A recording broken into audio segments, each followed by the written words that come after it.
नमस्कार शेतकरी बंधूंनो, खरीप हंगाम सुरू होण्याच्या पूर्वी कुठल्या ना कुठल्या कारणाने खताच्या किमतीमध्ये प्रत्येक वर्षी 100 ते 200 रुपयाने 300 रुपयाने वाढ केली जात आहे. खताच्या वाढ दरात बळीराजा आर्थिक संकटात अशा पद्धतीचे अनेक साऱ्या बातम्या पाहायला मिळतात. इस्रायल, अमेरिका आणि इराण या युद्धामुळे रासायनिक खतासाठी लागणारा कच्चा माल यामध्ये अनेक पटीने वाढ झाली. असे अनेक सारे कारणे देऊन या खतांच्या किमती जवळपास 125 ते 300 रुपयांनी वाढ झालेली आहे प्रति बॅग. याप्रमाणे आता नेमकंच 2026 म्हणजेच रासायनिक खतांच्या किमती 2026 मध्ये किती पद्धतीने वाढल्या आहेत, किती पटीने वाढल्या आहेत थोडक्यात पाहूयात. आता 10-26-26 मागील वर्षांचे दर पाहिले तर 2025, तर चालू वर्षांचे दर पाहिले तर 2250 रुपयांनी वाढलेले आहेत. आता तसे पाहिले तर सर्वात जास्त वापरला जाणारा डीएपी म्हणजेच 18-46-0 यामध्ये मागील वर्षांचे व चालू वर्षाचे पाहिले तर यामध्ये कुठल्याही दरामध्ये तफावत आलेली नाही. आता तसं पाहिलं तर 12-32-16 या दरामध्ये मागील वर्षांचे दर 2025, आता चालू वर्षांचे दर 2250 रुपयांनी.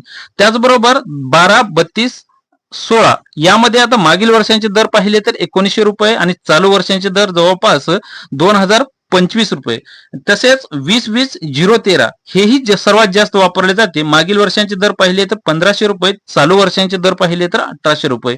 अशा पद्धतीची 300 रुपयांनी वाढ झालेली आहे. आणि युरिया यामध्ये आता मागील वर्षांचे दर आणि चालू वर्षांच्या दरामध्ये कुठल्याही पद्धतीचा फरक आढळलेला नाही.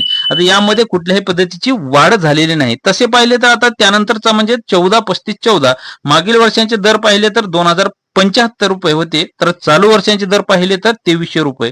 तसे त्याच नंतर 19-19-19 मागील वर्षांचे दर पाहिले तर 2175 रुपये आणि चालू वर्षांचे दर 2300 रुपये. यामध्ये थोड्या प्रमाणामध्ये वाढ झालेली आहे. आता त्यानंतरचं जो काही सिंगल सुपर फॉस्फेट त्यामध्ये दाणेदार आणि पावडर दोन्ही प्रमाणात येते.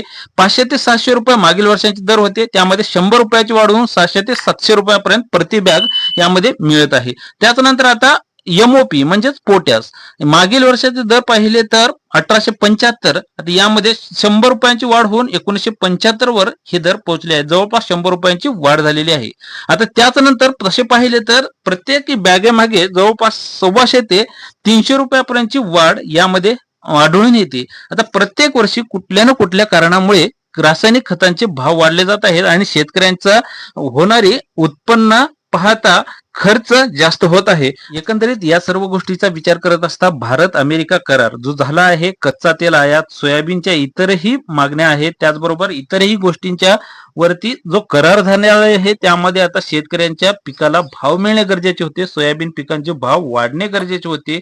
अशा पद्धतीचे कच्चे तेल आयात करण्यात आलेले आहे. भारतामध्ये चांगले उत्पन्न होऊन देखील या कराराला मान्यता देण्यात आली आणि या पिकांचे भाव वाढणे गरजेचे होते. मात्र शेतकऱ्यांसाठी लागणारी आवश्यक साधन सामुग्री म्हणजे रासायनिक खत आणि औषधे यामध्ये मोठ्या प्रमाणावर प्रत्येक वर्षी कुठल्या ना कुठल्या कारणामुळे वाढ होत आहे. जवळपास 100 ते 300 रुपयांनी वाढ होत आहे. मात्र शेतकऱ्यांच्या पिकाला भाव मिळत नाही. अशा पद्धतीचे धोरण या सरकार ठरवत आहे.